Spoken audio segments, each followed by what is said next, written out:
Guys, Christmas just around the corner और इस time पर केक, ब्राउनीज, पेस्ट्री इनकी बहुत ज़्यादा डिमांड होती है। तो आज मैं एक ऐसी रेसिपी आपके साथ शेयर करने वाली हूँ, बहुत ज़्यादा ईज़ी है और एक रेसिपी से आप काफ़ी सारी रेसिपीज़ बना सकते हो। अगर आपको वीडियो अच्छी लगे तो please do like, share and subscribe. तो चलिए शुरू करते हैं। सबसे पहले यहाँ पर मैंने लिया डार्क कंपाउंड, यहाँ पर आप डार्क चॉकलेट भी ले सकते हो। इसको मैंने थोड़ा-सा मेल्ट कर लिया है। अब इसके अंदर हम डाल देंगे बटर। तो यहाँ पर सॉल्टेड, अनसॉल्टेड कोई भी बटर आप यूज़ कर सकते हो। मैंने सॉल्टेड यूज़ किया है और इन दोनों चीज़ों को अच्छे से हम माइक्रोवेव कर लेंगे ताकि अच्छे से मेल्ट हो जाए।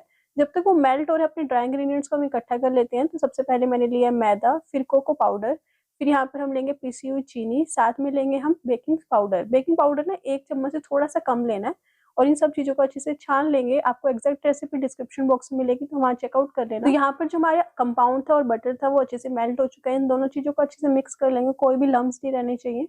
और इसी के अंदर हम ऐड करेंगे मिल्क मेड। तो यहाँ पर जो मेरे पास मिल्क मेड है ना, ये 200 ग्राम का पैक था। तो हमें 180 ग्राम यूज़ करना है, तो थोड़ा-सा बचा के हम इसके अंदर डाल देंगे और उसको भी सबसे अच्छे से मिक्स करेंगे। अगर यहाँ पर आपको मिल्क मेड यूज़ नहीं करना है, तो आप क्या कर सकते हो, जो आपकी शुगर की क्वांटिटी है ना, आप उसको बढ़ा लेना। इतनी आपको क्वांटिटी बढ़ा लेनी है और इसको अच्छे से मिक्स कर लेंगे। अभी अच्छे से मिक्स हो चुका है, तो इसको हम मिक्स कर देंगे हमारे ड्राई इंग्रेडिएंट्स के अंदर। तो यहाँ पर सबसे पहले मैंने चॉकलेट का जो मिक्सचर था वो पोर कर दिया। साथ ही में हम थोड़ा-सा पानी भी डाल देंगे और इन सब चीज़ों को अच्छे से मिक्स करेंगे।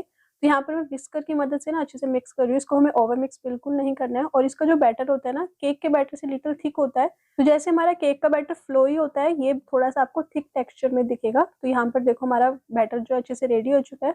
अब बारी आती है कि जो हमें टीन हमें रेडी करना है, जिसके अंदर हम इसको बेक करने वाले हैं। तो सबसे पहले जो मैंने यहाँ पर स्क्वायर टीन ले लिया है एक। अब यहाँ पे हमें पार्चमेंट पेपर लेना है, ये बेकिंग पेपर ही होता है। यहाँ पर आपको बटर पेपर बिल्कुल नहीं लेना है। यहाँ पर जब हम पार्चमेंट पेपर लेते हैं ना, तो पार्चमेंट पेपर काफ़ी थिक होता है, ईज़िली फटता नहीं है। तो सबसे पहले मैंने कि टीन के हिसाब से ना थोड़ा-सा मैंने बड़ा पेपर कट कर लिया है और चारों तरफ से ना ऐसे मार्क्स लगा देंगे।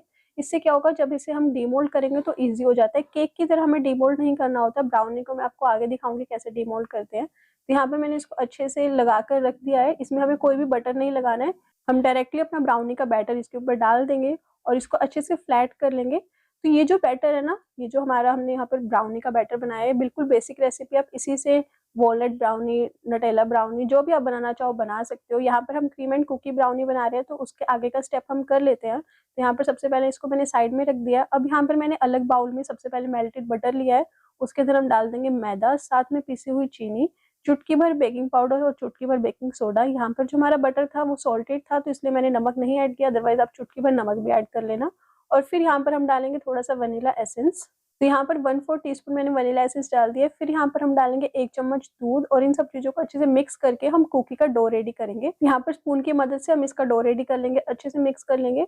तो ये ना आपका कुकी का डो रेडी हो जाएगा। तो आप इसी डो से आप कोई भी कुकीज़ बना सकते हो। यहाँ पर जैसे मैंने वनीला एसेंस डाला है, आप कोई बटरस्कॉच फ्लेवर या फिर कोई पाइनएप्पल फ्लेवर आप डालकर इसके अंदर आप इसको कुकी बना सकते हो। आपकी परफेक्ट कुकीज़ रेडी हो जाएगी। तो यहाँ पर देखो मैंने इसको अच्छे से मिक्स कर लिया है। अब यहाँ पर थोड़ी सी चोको चिप्स डाल देते हैं, तो हमारी ये चोको कुकीज़ रेडी हो जाएगी। तो इनको अच्छे से मिक्स कर लेंगे। अब चोको चिप्स की जगह अगर यहाँ पर आप ड्राई फ्रूट्स ऐड करना चाहो तो आप कर सकते हो, या फिर क्रैनबेरीज़ वगैरह जो भी आपका मन करे आप इसके अंदर ऐड कर सकते हो, या फिर आप इसको एज़ इट इज़ प्लेन भी रख सकते हो। अब ये डो रेडी हो गया है, तो मैं ना यहाँ पे रैंडमली यहाँ पर अप्लाई कर रही हूँ। तो रैंडमली मैंने, या तो आप ऐसे रख सकते हो जैसे मैंने रैंडमली लगाया, या फिर आप क्या कर सकते हो, स्पून की मदद से ना प्रॉपर एक लेयर दे दो ऊपर कुकी डो की और फिर हम इसे बेक करेंगे। इसके ऊपर मैंने थोड़ी सी चोको चिप्स और डाल दी है। साथ में यहाँ पर मेरे पास एक चॉकलेट थी, तो मैंने ये भी डाल दिया। ये टोटली ऑप्शनल है, आप चाहो तो किटकैट या मंच या फिर कुछ भी मत डालो, it's totally up to you. और इसको हम बेक करेंगे 180 डिग्री पर 20 टू 25 मिनट्स के लिए और उसके बाद हम इसे अच्छे से ठंडा होने देंगे। यहाँ पर मेरे 25 मिनट्स कंप्लीट हो चुके हैं और अच्छे से बेक हो चुकी है। अभी आप देखोगे जब आप इसे बेक करोगे ना 25 मिनट्स के लिए, तो आपको सेंटर से ना थोड़ी सॉफ्ट लगेगी और साइड्स में से जहाँ पर आपका कुकी डो नहीं है वहां से आपको थोड़ी ऐसे लगेगी परफेक्ट बेक हो चुकी है, बट सेंटर से आपको परफेक्ट बेक नहीं लगेगी। तो आप डरना मत, इसको एज इट इज छोड़ देना, इसको अच्छे से ठंडा होने देना और उसके बाद हम इसे डीमोल्ड करेंगे ना, तो बिल्कुल परफेक्ट हो जाएगी हमारी ब्राउनी। तो यहाँ पर देखो मैंने इसको अच्छे से ठंडा कर लिया है। अब जो हमने पेपर एक्स्ट्रा रखा था ना, देखो इससे इजिली हमारी ब्राउनी डीमोल्ड हो जाएगी। क्योंकि हम केक को तो पलट कर डीमोल्ड कर लेते हैं, बट ब्राउनी को पलटते नहीं है, बिकॉज ऊपर से हम इस काफी ज्यादा टॉपिंग्स डालते हैं, तो इसलिए हमें इसे बिल्कुल भी पलटना नहीं होता है। ऐसे उठाकर हम इसे डीमोल्ड करते हैं। तो आप देखो परफेक्ट जालीदार हमारी ब्राउनी बनी और काफी चॉकलेटी भी लग रही है। तो अच्छे से ठंडा होने के बाद आप इसका इजिली रैपर हटा पाओगे। तो यहाँ पर अच्छे से ठंडा होने के बाद मैंने इसका रैपर भी हटा दिया और हमारी ब्राउनी बिल्कुल रेडी है।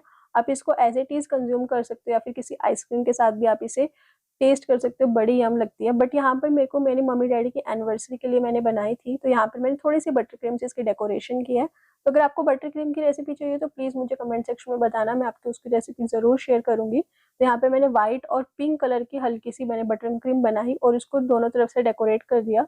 आपको ये रेसिपी कैसी लगी मुझे कमेंट सेक्शन में ज़रूर बताना, और अगर आपको वीडियो अच्छी लगी तो प्लीज़ चैनल को लाइक शेयर सब्सक्राइब ज़रूर करके जाना। Bye bye, see you in the next video.